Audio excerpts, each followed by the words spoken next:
Assalamualaikum warahmatullahi wabarakatuh. Sobat Fuadi rahimakumullah. Alhamdulillah kita berjumpa kembali di channel Ngaji Fuadi. Kali ini saya akan memberikan part kedua tentang tutorial penggunaan mushaf terjemah Quran Al-Fuadi.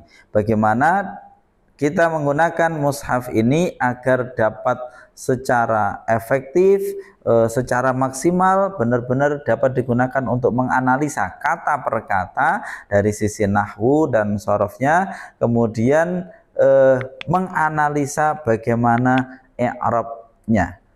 Langsung saja, ini dia tutorial penggunaan mushaf Al-Fuadi.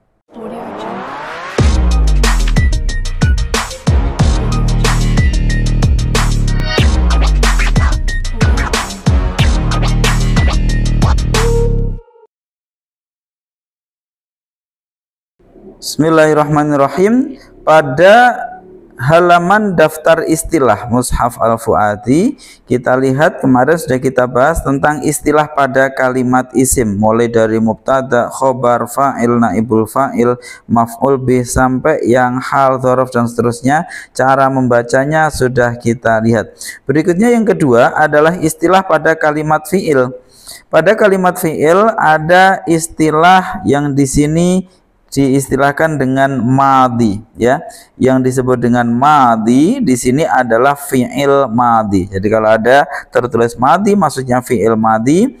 Kemudian berikutnya adalah ada istilah mudhari, ya, mudhari. Nah, untuk mudhari di sini ada mudhari titik dua ra, ada mudhari titik dua nun, ada mudhari titik dua jim, ada mudhari titik dua mim. Ya, apa maksudnya masing-masing ini? Kalau mudhari ra ini artinya adalah, ya, artinya adalah fi'il mudhari yang marfu. Kalau mudhari kok nun artinya fi'il mudhari mansub, nasab. Mudhari jim artinya fi'il mudhari yang jazm atau majzum. Kemudian fi'il mudhari mim adalah fi'il mudhari yang mabni. Nah, yang mabni ini kita tahu mengapa kok sampai mabni. Fi'il mudhari itu mabni karena apa? Bertemu dengan nun taukid atau nun jamak inas, maka dia nanti mabni. Tapi meskipun fi'il mudhari itu mabni, dia tetap punya mahal i'rab, bisa rofa, nasab maupun jazm. Kemudian untuk yang tanda mim, ya, tanda mim, tanda amr ini maksudnya adalah fi'il amr. Jadi di fi'il mudhari tidak banyak simbol yang kita gunakan, hanya ada 6 simbol saja. Berikutnya untuk di kalimat huruf itu ingat warna merah berarti dia adalah kalimat huruf, ya. Di sini ada 6 simbol juga dalam kalimat huruf. Yang pertama kalau kita sebutkan huruf saja itu berarti dia bisa huruf apa saja. Misalkan huruf athof kita sebutnya ya huruf gitu saja. Kemudian huruf istinaf ya kita sebutnya huruf gitu saja, atau huruf apapun ya kita menyebutnya huruf, kecuali huruf jar. Biasanya untuk huruf jar di sini kita akan secara khusus langsung kita tulis dengan jar, berarti dia huruf jar, ya, harful jarri itu kita sebutnya dengan jar, sehingga akan berpasangan setelahnya ada majrur, ya. Ini huruf jar kita sebut dengan amil jar atau sesuatu yang bisa mengejarkan fiil isim setelahnya. Jadi setelah jar nanti gandengan setelahnya akan ada majrur kalimat isim. Kemudian ada shin, shin ada merah, shin ini adalah huruf syarat, ya, huruf syarat. Ingat syarat nanti ada yang berupa huruf, ada yang berupa isim. Nah, kalau dia berupa huruf nanti akan ada shin, tapi dia shinnya ini merah, ya. Kemudian ada hal. Ada hal, kalau hal pada isim itu maksudnya adalah kedudukan hal. Kalau hal warnanya merah maksudnya adalah huruf hal, yaitu wawu. Wawu haliyah itu kita sebut dengan hal. Jadi Sobat Fuadi jangan sampai bingung, ada hal yang warnanya biru, ada hal yang warnanya merah. Kalau hal yang warnanya biru dia adalah kalimat isim yang berkedudukan sebagai hal. Kalau hal yang warnanya merah ini adalah huruf hal, yaitu berupa wawu. Kemudian ada jim, ini artinya adalah jawab. Kalau ada jim warna merah berarti maksudnya adalah fa, jawab. Fa yang dia berposisi di menjadi penyambung namanya antara syarat dan jawabnya, namanya fa, jawab. Kemudian ada taukid merah, ini maksudnya adalah huruf taukid. Biasanya termasuk nun taukid, itu kita tulis taukid tapi warnanya merah. Baik, ini adalah istilah pada kalimat huruf. Sobat Fuadi rahimakumullah, kita lanjutkan. Lalu apa yang berikutnya? Di halaman berikutnya ada al-mu'rabat minal ismi, kalimat-kalimat yang mu'rab dari kalimat isim, ya. Kalimat isim yang mu'rab apa saja? Di sini sudah kita berikan bagan.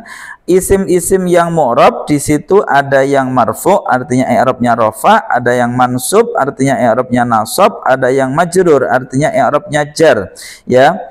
Yang i'rabnya harus rafa apa saja ini? Mubtada, khobar, fa'il, naibul fa'il, isim kana wa akhwatuha, isimnya ma al-hijaziyah, khobarnya inna wa akhwatuha, khobarnya la linafyil jinsi, itu adalah i'rabnya rafa atau marfu.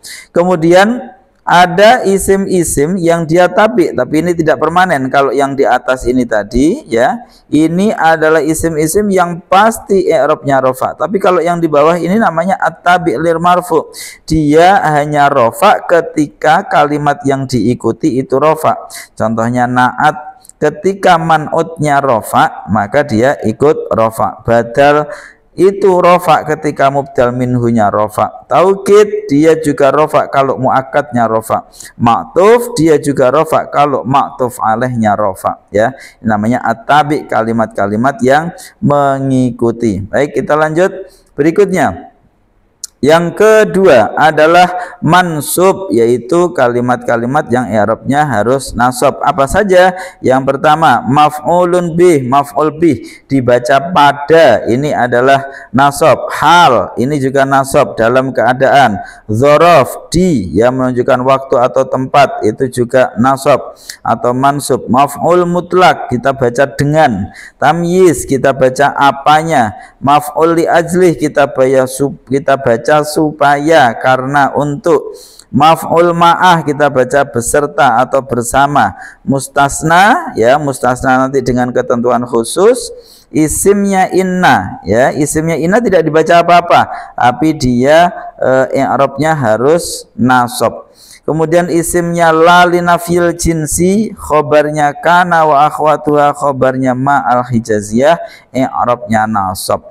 Kemudian tadi sama seperti ketika rafa, yaitu at-tabi', kalimat yang mengikuti. Na'at, badal, taukid, atof atau ma'tuf, ini dia harus nasab kalau yang diikuti itu nasab. Berikutnya yang harus jar apa? Yang harus jar ada dua. Yang pertama majrurun biharfil jar, kalimat yang jatuh setelah huruf jar atau yang dijarkan oleh huruf jar. Yang kedua adalah mudhof ilaih, ya, ini i'rabnya sama-sama harus jar. Berikutnya yang terakhir adalah kalimat-kalimat yang mengikuti pada lafadz yang dibaca jar, berarti juga harus jar. Baik, jadi ini digabungkan dengan halaman sebelumnya ini. Misalkan kita sudah melihat, oh kedudukannya mubtada, tinggal dilihat berarti di tabel berikutnya. Mubtada kalimat isim i'rabnya harus apa? Di sini diketahui mubtada harus rafa. Lalu kemudian tanda rafanya menggunakan apa? Ya, ini lihat di halaman berikutnya. Alamatul i'rab. Kita harus menentukan terlebih dahulu untuk kalimat isim itu apa kategorinya, ya. Satu kalimat isim itu apakah isim mufrad ataukah isim tasniyah ataukah jamak taksir ataukah jamak mudzakkar salim ataukah jamak muannas salim ataukah asmaul khamsah ataukah isim ghairu munsharif. Misalkan dia mubtada, tadi kita ketahui di tabel sebelumnya mubtada i'rabnya rafa, maka di sini ini berarti rafa.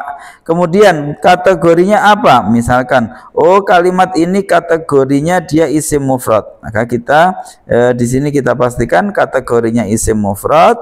Kemudian i'rabnya rafa karena menjadi mubtada, berarti di sini tinggal jodohkan saja, berarti tanda rofaknya dengan dhammah.